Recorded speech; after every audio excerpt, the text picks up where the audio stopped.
Hello, in this video I want to show you how to manage warmth schedule on Kindle Paperwhite. To do this, first we'll need to swipe down our toolbar, then navigate to schedule and click on it.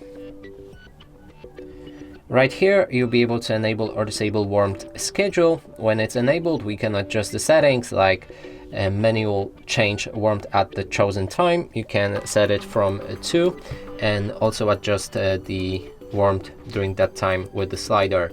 You can also activate or deactivate automatic settings, which will set your Kindle to change warmth at the sunset and sunrise.